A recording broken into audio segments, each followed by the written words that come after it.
Hello नमस्कार विद्यार्थी मित्रों, वेद डिजिटल एज्युकेशन में आपનું हार्दिक स्वागत है। आज આપણે ધોરણ 11 વિષય हिंदी में चौथું चैप्टर चंद्रशेखर आजाद જેનું સ્વાધ્યાય સોલ્યુશન જોવાના છીએ। तो खास चैनल में नवा चैनल सब्सक्राइब करी वीडियो लाइक करो, તમારા મિત્રો દોસ્તોને શેર કરો અને ખાસ ચેનલ સબસ્ક્રાઇબ કરી બાજુમાં બેલ આઇકનને પ્રેસ કરો જેથી તમને અવનવા વિડિયોની નોટિફિકેશન મળતી રહે। तो चौथું चैप्टर है चंद्रशेखर आजाद જેનો આપણે શું જોવાનું છે સ્વાધ્યાય સોલ્યુશન।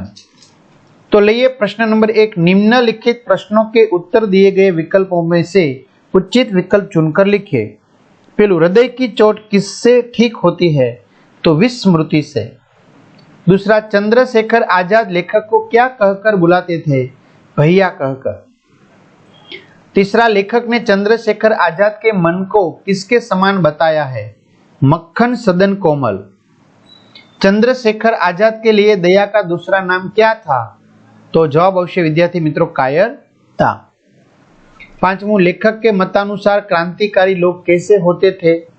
तो वचन के कृपण व मंतव्य के बड़े गोप्य। दूसरा, एक एक वाक्य में उत्तर दीजिए। पहला, स्मृति की तीव्रता कैसे प्राप्त होती है? तो स्मृति की तीव्रता शास्त्रों के अनुशीलन और पुस्तकों के स्वाध्याय से प्राप्त होती है। दूसरा, विस्मृति का वरदान कैसे मिलता है? विस्मृति का वरदान संतों के सत्संग और विराग के अनुष्ठान से मिलता है। तीसरा, चंद्रशेखर आजाद किन गुणों के पोषक थे? तो चंद्रशेखर आजाद जीवन की पवित्रता, सामाजिक निर्मलता, व्यक्तित्व उज्ज्वलता तथा नैतिक उच्चता जैसे गुणों के पोषक थे।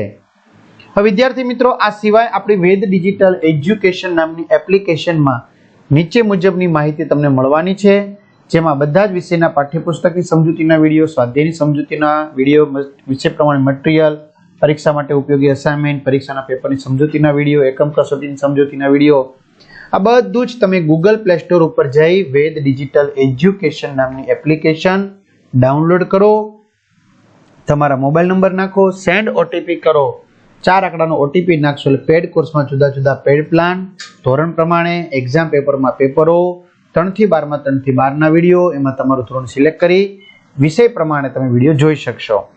अथवा शाळा मित्रनी अंदर धोरण प्रमाणे विषय प्रमाणे पाठ वाइज तमने वेद डिजिटल ना विडियो फ्री में मळशे। त्यार पछी चौथुं छे, जोईए आपणे विद्यार्थी मित्रों, लेखक ने किन व्यक्तियों, घटनाओं और परिस्थितियों को धन्य माना है? तो लेखक उन व्यक्तियों, घटनाओं और परिस्थितियों को धन्य मानता है जिनकी अमिट छाप क्षणों का श्रृंगार है।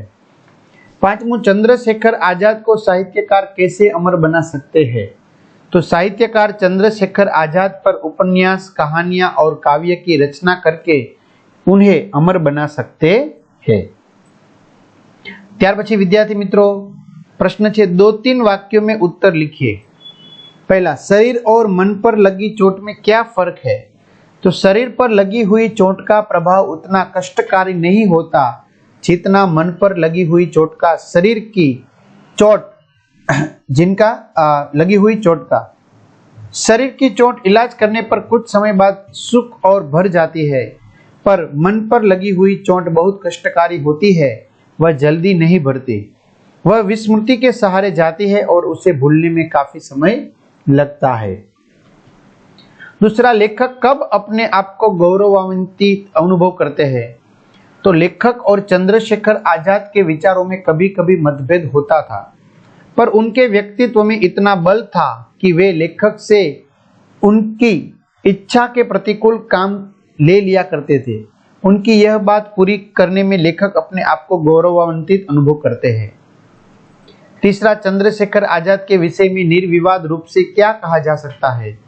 तो चंद्रशेखर आजाद के विषय में निर्विवाद रूप से यह कहा जा सकता है कि जिस मान्यता से मन में हिचक, शौथिल्य, कार्य भीरुता, बुद्धिवाद तथा पलायनवाद को अवसर मिले, उसके वे पूर्ण रूप से प्रतिकूल थे। लेखक और आजाद के बीच पारस्परिक आदर क्यों बढ़ता गया? तो लेखक और आजाद जब किसी विषय पर एक दूसरे के विपरीत विचार व्यक्त करते थे तो वे अपने अपने विचारों में ईमानदार होते थे, इसलिए उन दोनों के बीच पारस्परिक आदर बढ़ता गया। चौथुं 5-6 वाक्य में उत्तर लिखिए। पहला, जीवन में क्षण की क्या विशेषताएं है?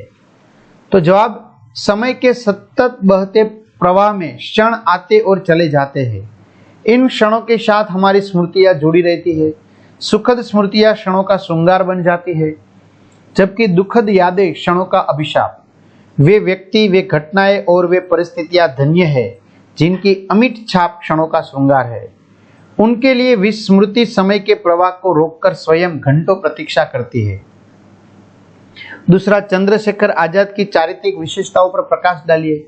तो चंद्रशेखर आजाद जीवन की पवित्रता, सामाजिक निर्मलता, व्यक्तित्व उज्ज्वलता और नैतिक उच्चता के बड़े पोषक थे।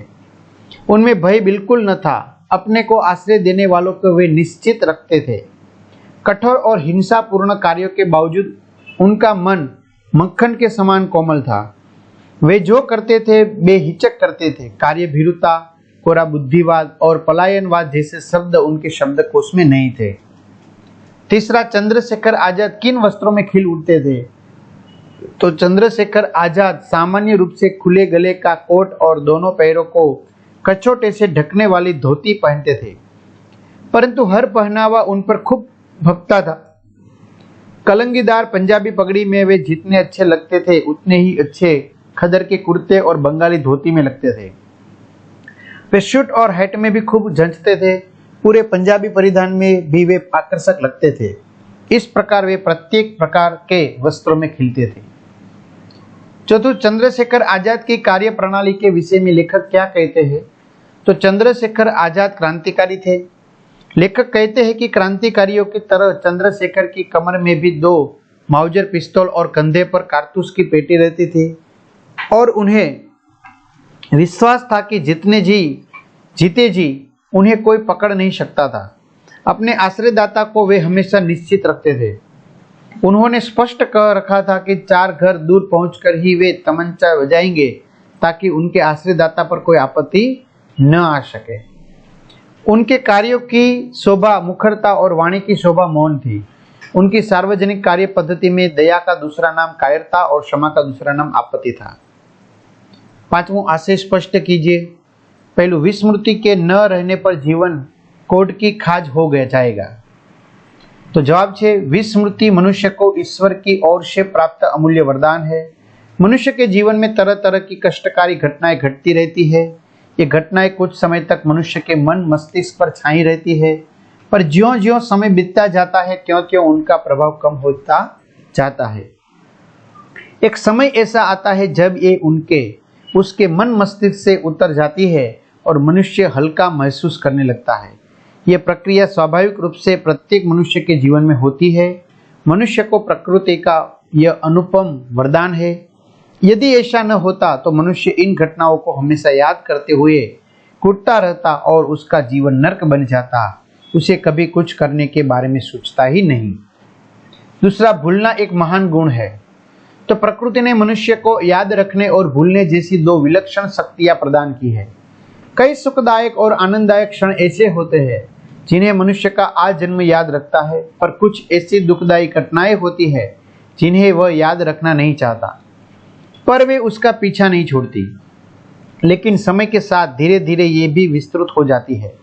मनुष्य का मन मस्तिष्क इन कष्टकारी घटनाओं को भूलने के बाद हल्का हो जाता है। जिस तरह प्रकृति ने मनुष्य को याद रखने का वरदान दिया है, उसी तरह उसने उसे भूल जाने का भी गुण दिया है। भूलना मनुष्य का सचमुच महान गुण कहा जाएगा। प्रश्न 6 पहलू, विलोम शब्द दीजिए। विरोधी, स्वर्ग, नरक, विराग, चिराग, स्मृति, विस्मृति, कृपण, उदास, प्रतिकूल, अनुकूल, उऋण, ऋणी। बीजू, समानार्थी शब्द लीजिए। अभिशाप, बुराई, बद्दुआ, कटी, कमर, ध्वंस, विनाश, अपराध, गुना, निरीह, निर्दोष, विरक्त। 7वां पहलू, उपसर्ग अलग कीजिए। विस्मृति, वि, अभिशाप, अभि, आघात, आ, अमिट, अ। दूसरा, प्रत्यय अलग कीजिए। राजनीतिक, इक, कायरता, ता, व्यक्तित्व, त्व, साहित्यिक, एक, स्वर्गीय, ईय। तो आ रीते विद्यार्थी मित्रों सरस मजाનું સ્વાધ્યાય સોલ્યુશન તમને અહીંયા મળ્યું છે। તો આની પીડીએફ મેં કીધું એમ એપ્લિકેશનમાં જઈને મેળવી શકશો। ત્યાં સુધી રાખીએ। અસ્તુ, જય હિન્દ, જય ભારત।